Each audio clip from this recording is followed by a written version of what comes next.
Hello everyone. Last video जो मेरा ADC था, that means analogue to digital converter, उस पर मैंने डिजिटल रैंप और काउंटर टाइप ही डील किया था। बट मैंने बोला था कि अब हम स्टेप साइज को एक बार चेंज करेंगे, फिर डील करेंगे। ठीक है, रीजन सब इन्फॉर्मेशन दे चुका था मैं कि डिजिटल रैंप नाम क्यों पड़ा है, काउंटर टाइप नाम क्यों पड़ा है। So let's start with the circuit diagram. Circuit diagram बनाता हूं मैं, बट इस बार डिफरेंट स्टेप साइज लूंगा। पहले सर्किट डायग्राम इन्फॉर्मेशन देता हूं।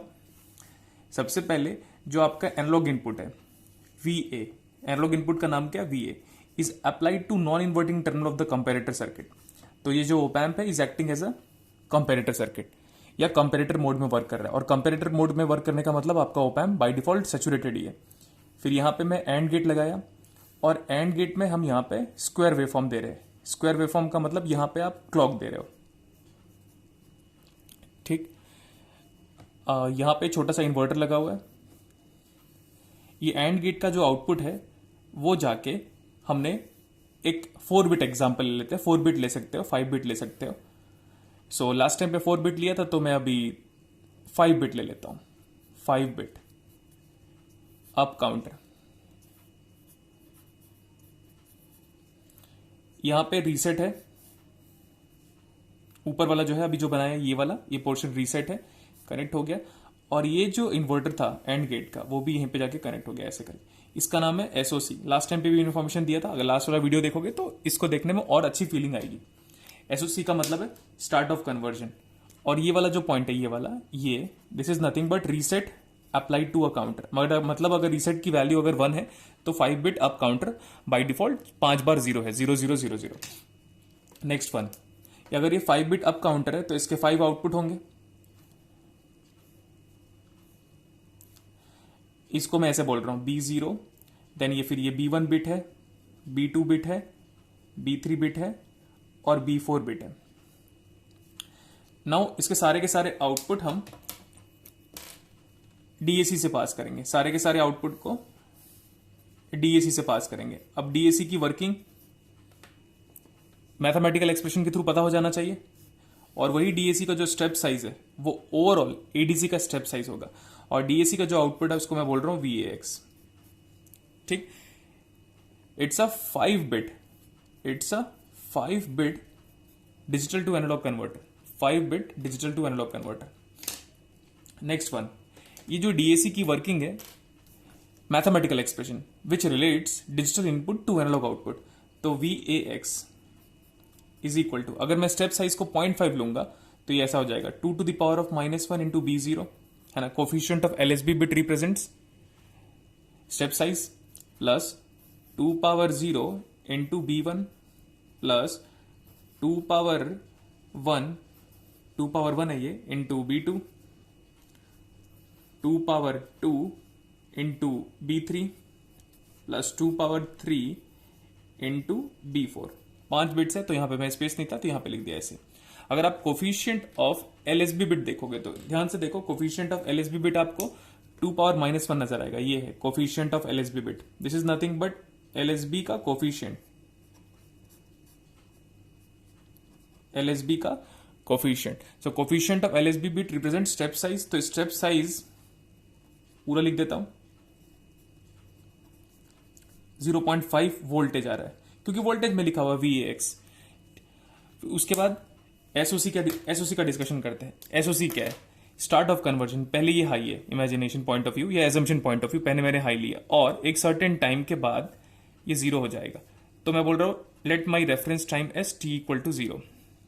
ठीक है, पहले ये इनिशियली क्या पता है, T इक्वल टू 0 के पहले मतलब इनिशियल वैल्यू तो ये 1 है और बाद में ये हो जा रहा है 0। तो मैं पहले इनिशियल वैल्यू के बारे में बात करता हूं। अगर इसको 1 दोगे, लिसन केयरफुली, अगर इसको 1 दोगे या फिर मैं मार्क भी कर देता हूं, अगर एसओसी 1 है तो ध्यान से देखो रीसेट पे क्या गया 1। भाई रीसेट पे 1 जाएगा तो सारा काउंटर रीसेट हो जाएगा। मास्टर रीसेट भी बोल सकते हो, रीसेट भी बोल सकते हो, MR भी बोल सकते हो, R भी बोल सकते हो। MR का मतलब मास्टर रीसेट, R का मतलब रीसेट। तो 1 दोगे तो सारा काउंटर रीसेट हो गया। रीसेट होने का मतलब सारे आउटपुट 0 है, सारे आउटपुट 0 यहां पे पुट कर लो, 0 0 0 0 0 0। तो V ऑफ DAC भी 0 है, यहां पे 0 है। ठीक है, अब ये जो 1 है वो यहां पे भी गया। 1 को इन्वर्टर से पास करोगे तो 0 आएगा, 0 को एंड गेट से मल्टीप्लाई करोगे तो 0 आएगा, मतलब क्लॉक यहां पे आ ही नहीं रहे। अब हम बोलते हैं अब हम नाउ काउंटर हमारा सफिशिएंट, और एल्स हमारा पूरा का पूरा सर्किट या काउंटर भी या तो आप काउंटर बोलो या पूरा का पूरा सर्किट बोलो। अब now it's ready to start, तो t इक्वल टू 0 पे ready to start, but start तो तब करोगे जब आप इनपुट दोगे ना। तो इनपुट को मैंने बोला let my input as 3.2 volt, चलेगा इतना, 3.2 वोल्ट ले लिया। अभी बोला था काउंटर रीसेट है, अब t इक्वल टू 0 हो चुका है, काउंटर रीसेट है, यहां पे आउटपुट 0 आ गया था, काउंटर रीसेट होने के बाद यहां पे आउटपुट 0 आ गया था।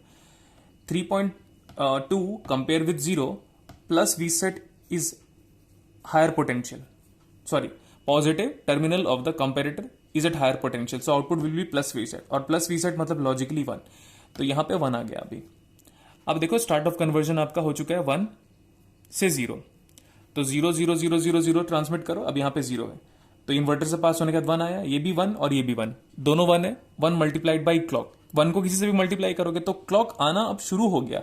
किसको पता है क्लॉक किसको मिलना शुरू हो गया, पता है काउंटर को। तो काउंटर जब पहला आउटपुट देगा ना, यहां पे मैं लिख दे रहा हूं इनिशियली, क्योंकि नोट्स भी बनाओगे आप, initially B3 B4 B3 B2 B1 B0, initially आपका काउंटर का आउटपुट ये है 3 to 5, और VAX क्या था, सबको 0 दोगे तो 0 ही आएगा इनिशियली। अब जब पहला क्लॉक मिला काउंटर को, तो काउंटर आगे काउंट किया 0 0 0 0 1। अगर पुट करोगे V ऑफ DAC के एक्सप्रेशन पे, it's a mathematical form which expresses digital world to analogue world is nothing but V of AX is nothing but V of DAC भी बोल सकते हैं, V ऑफ DAC। 1 दोगे तो 0.5 से मल्टीप्लाई हो जाएगा, तो 0.5 आ गया, और 0.5 कहां पे आया पता है, यहां पे आया, VX की वैल्यू 0.5। नाउ 0.5 को 3.2 से कंपेयर करो बेटा, तो 3.2 बड़ा है। Now that greater potential is connected to non inverting terminal of op amp, plus is dominant, output plus reset, अभी भी 1, अब फिर से क्लॉक मल्टीप्लाई हुआ, और स्टार्ट ऑफ कन्वर्जन की वैल्यू 0 हो चुकी है, तो चली जाए कन्वर्जन अब तक। अब 0 यहां से पास हुआ है, 1 हुआ, ये भी 1 है, 1 इंटू क्लॉक, क्लॉक को किसी के साथ भी, सॉरी 1 को किसी के साथ भी मल्टीप्लाई करोगे तो क्लॉक ही आएगा, जिसका साथ मल्टीप्लाई करोगे 1 आएगा। तो सेकंड क्लॉक मिला, तो ये 5 बिट अप काउंटर है, वो और आगे गया। फर्स्ट क्लॉक के बाद अब सेकंड क्लॉक देखो, काउंटर आगे जाएगा 0 0 0 1 0, ठीक है। एंड अगर B1 बिट आपका अगर 1 है, बाकी सब 0 है, तो 1 multiplied by 2 to the power of 0, तो ये 1 वोल्ट आ गया, 1 वोल्ट। अब ये 1 वोल्ट यहां पे आउटपुट में 1, now 3.2 compare with 1, 3.2 compare with 1, तो बोलोगे sir 3.2 is a greater and greater potential is connected two plus, तो आउटपुट आया प्लस रीसेट, मतलब काउंटर फिर से आगे चलेगा। क्योंकि काउंटर इसलिए आगे चल रहा है क्योंकि देखो SOC 0 है, यहां पे भी 1 है, 1 इंटू क्लॉक, इसलिए काउंटर आगे चल रहा है। तो काउंटर को अगर आगे चलाओगे तो 0 0 0 1 1, अगर ये इस फॉर्मूले में पुट कर दोगे, दैट इज नथिंग, एक्चुअली वो फॉर्मूला नहीं है, that is nothing but mathematical modelling of digital to analog circuit. तो अगर 1 1 पुट करोगे तो ये हो जाएगा 1.5। Now 1.5 compare with 3.2, again plus reset आया, तो क्लॉक से मल्टीप्लाई हो जाएगा, तो क्लॉक वापस मिलेगा, तो काउंटर वापस आगे जाएगा, काउंटर आगे जाएगा तो आउटपुट हो जाएगा 0 0 1 0 0। अगर इसको पुट करोगे तो B2 का कोफिशिएंट बस 1 है, अभी बाकी सब 0 है, तो ये हो जाएगा 2 वोल्ट। नाउ 2, यहां पे 2 आ चुका है, नाउ 2 कंपेयर विथ 3.2, अगेन 3.2 बड़ा है, 1 मिला, क्लॉक मिला, वापस काउंटर आगे चला गया, फिफ्थ क्लॉक पल्स दे दिया हमने, तो ये हो जाएगा 0 0 1 0 1, तो इससे आ जाएगा 2.5, ये 2.4 यहां पे है, 2.5 compare with 3.2, output plus VSAT मतलब 1 इंटू क्लॉक, तो अगेन क्लॉक मिलेगा, तो ये काउंटर आगे जाएगा, तो काउंटर जब आगे जाएगा तो 5 के बाद नेक्स्ट सीक्वेंस क्या काउंट करेगा, 0 0 1 1 0, ठीक। इसको यहां पे पुट करोगे तो वैल्यू आ जाएगी 3। सो केयरफुली देखो, क्योंकि बिकॉज एग्जाम में इससे क्वेश्चन पूछा है कि कब काउंटर रुक रहा है।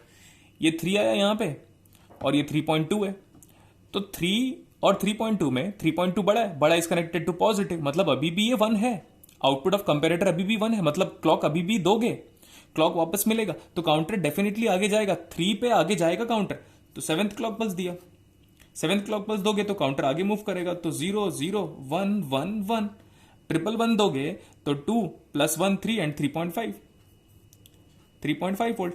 नाउ सी केयरफुली, यहां पे 3.5 है और यहां पे 3.2 है, तो 3.5 यहां पे लास्ट वाला पॉइंट लिख देता हूं, ये वाला 3.5 वोल्ट है, 3.5 compare with 3.2, 3.5 volt is dominant connected to negative, output कितना आया माइनस वी सेट मतलब लॉजिकली 0। तो अब हम इसका नाम बोल रहे हैं this is nothing but end of conversion, और एंड ऑफ कन्वर्जन जैसे ही 0 हुआ तो कन्वर्जन एंड हो चुका है। ये एक्टिव लो है, इस वजह से एंड ऑफ कन्वर्जन के ऊपर कॉम्प्लीमेंट लगा कि जैसे ही ये वाला आउटपुट कंपेरेटर का 0 हुआ कन्वर्जन खत्म हो चुका है। सर कन्वर्जन खत्म हुआ तो रुका कहां पे, दैट्स इंपॉर्टेंट। अगर कन्वर्जन खत्म हुआ तो रुका कहां पे, तो रुका यहां पे, देखो इस जगह पे आपका काउंटर स्टॉप हो चुका है, ठीक है, और यही हमारा आउटपुट है। तो अगर इस मेथड से बोलता कि हमारे पास एक 3.2 वोल्ट का एनालॉग सिग्नल है, ठीक है, and it is being applied to digital ramp और काउंटर टाइप एडीसी सर्किट, जिसमें स्टेप साइज आपका 0.5 है, तो कितने क्लॉक पल्स के बाद डिजिटल आउटपुट आ चुका होगा, तो मैं बोलता सर 7 क्लॉक पल्स के बाद, ठीक है। और जो डिजिटल आउटपुट आएगा उसकी वैल्यू क्या है, तो आप बोलते हैं sir in case of 5 bit it is 00111, ठीक। तो नेक्स्ट पिछला वाला जो सर्किट था जो मैंने यूट्यूब में पुटअप किया था आप लोग के लिए, फाइन, और ये वाला, तो दोनों को कंबाइन करके पढ़ाई करोगे तो सही रहेगा। बस थोड़ी देर के लिए मैं एक बार अभी इसका टाइमिंग डायग्राम बता देता हूं और फिर से वापस हम मैक्सिमम कन्वर्जन टाइम के बारे में बात कर लेते हैं, उसके बाद लेक्चर ऑफ करते हैं आज का।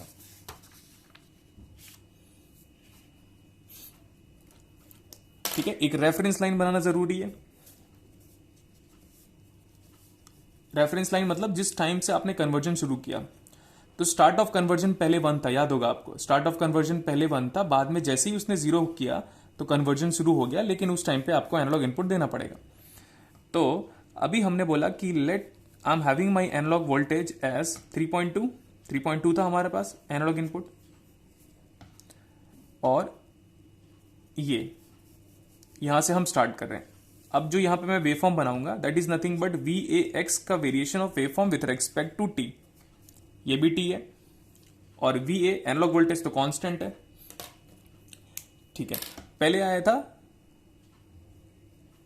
0 था पहले, फिर एक स्टेप राइज किया, सेकेंड स्टेप 4 5 6 7th में आपका फुल स्टॉप हो गया। जैसे ही यहां पे रुका तो कन्वर्जन भी कंप्लीट हो गया। अभी ध्यान से देखो कि कितने टाइम के बाद आपका कन्वर्जन कंप्लीट हो रहा है। ये फर्स्ट क्लॉक है, second, third, fourth, fifth, sixth and 7th। Sequence आगे पीछे हो गया, एक बार केयरफुली देख लीजिएगा। फर्स्ट क्लॉक पल्स के बाद आउटपुट ये, तो ये first, second, third, fourth, fifth, sixth, 7th, ठीक, ओके। तो 7th क्लॉक पल्स देखो, 7th क्लॉक पल्स के बाद हमारा आउटपुट आया था 111 पे अभी फुल स्टॉप हो जा रहा है, और ये है आपका conversion time, TC conversion time. तो हमारा जो TC है यहां पे हमने कितने क्लॉक पल्स दिए, एक बार देखो अभी आप। फर्स्ट क्लॉक पल्स में हमारा आउटपुट आ रहा है 00001 first clock pulse, second clock pulse में ये, तो हमारा काउंटर यहां पे आके रुका, मतलब 7 क्लॉक पल्स आ गए, ठीक है। टाइमिंग डायग्राम पे अगर थोड़ा बहुत मिसमैच होगा तो केयरफुली देख लीजिएगा। स्टेप साइज आपको यूनिफॉर्म रखना है और स्टेयर केस के फॉर्मेट में राइज करना है। तो 1 2 3 4 5 6 7 एंड 7th में हमारा आउटपुट आ रहा है 01111, 5 बिट था ऐसे। तो TC कन्वर्जन टाइम यहां पे आ जाए, conversion time this is nothing but conversion time n clock. TC का यहां पे है नाम कन्वर्जन टाइम, ठीक है। और ये है आपका start of conversion. Start of conversion पहले 1 था तो काउंटर रीसेट था, जैसे ही 0 हुआ कन्वर्जन स्टार्ट हुआ। उसके बाद हमें स्टार्ट ऑफ कन्वर्जन को फिर से 1 करना पड़ेगा अगर नेक्स्ट एनालॉग इनपुट दोगे तो, ठीक है। तो फाइनली हमारा डिजिटल आउटपुट, फाइनली आपका डिजिटल आउटपुट है 00111। उसका दूसरा लॉजिक क्या है पता है? उसका दूसरा लॉजिक ये है, देखो VA एनालॉग वोल्टेज था 3.2 और स्टेप साइज कितना था? Step size is nothing but 0.5, ठीक है। तो 3.2 को 0.5 पार्ट्स में स्प्लिट करते जाओ तो 0.5 इंटू 6 इज नथिंग बट 3, तो ये हो जाएगा 6.4। तो 6.4 में आप 6 लोगे या 7 लोगे यही डाउट है, बट मैं बोल रहा हूं इसमें 7 लेंगे। क्यों? क्योंकि आप एक स्टेप ऊपर जाके रुक रहे हो। यहां पे देखो, इस पॉइंट पे देखो, आपका काउंटर एक स्टेप ऊपर जाके रुका हुआ है। सर्किट पे देख लेता हूं मैं, देखो 3 पे नहीं रुका था, ये 3.5 में आके रुका आपका काउंटर। कहां पे रुका? 3.5 में आके रुका। मतलब एक स्टेप आपको ऊपर जाना ही पड़ेगा, तब जाके कंपैरेटर का आउटपुट 0 होगा, तब जाके एंड ऑफ कन्वर्जन 0 होगा, तब जाके काउंटर रुकेगा, क्योंकि तब जाके एंड गेट का आउटपुट 0 हो जाएगा। क्लियर? तो ये इंपॉर्टेंट था। तो 7 है, तो 7 का मतलब in case of if you are going to code it in the format of 5 bits, तो ये आपका आंसर है। ठीक, तो आप देखिएगा ये स्टेयर केस वेव फॉर्म को ना आप केयरफुली बनाइएगा, तो 7 क्लॉक पल्स लगेंगे। आप इधर से देख सकते हो कि हमारे पास कितने क्लॉक पल्स के बाद हमारा कंपैरेटर का आउटपुट स्टॉप हो रहा है। तो ये वाला इंपॉर्टेंट है, और ये भी इंपॉर्टेंट, अगर हम यूनिफॉर्म स्टेप साइज लेके प्रॉपरली प्लॉटिंग करेंगे तो आपको दिख जाएगा 7th क्लॉक पल्स के बाद। ठीक है, मैं शिफ्ट करूंगा इसको, तो 7th क्लॉक पल्स के बाद ही ये रुकेगा। तो conversion time is nothing but 7 TC, और मैक्सिमम कन्वर्जन टाइम अगर मैं बोलूं CT मैक्सिमम कन्वर्जन टाइम, अच्छा यहां पे TC लिख दिया था, ये है CT, ऐसे लिख देता हूं CT कन्वर्जन टाइम। तो कन्वर्जन टाइम का अगर मैं मैक्सिमम वैल्यू के बारे में बात करूंगा तो काउंटर का आउटपुट मैक्सिमम कितना हो सकता है? 5 बार 1 and that is nothing but 31, तो 2 raised to the power of n-1 into TC, and TC is what?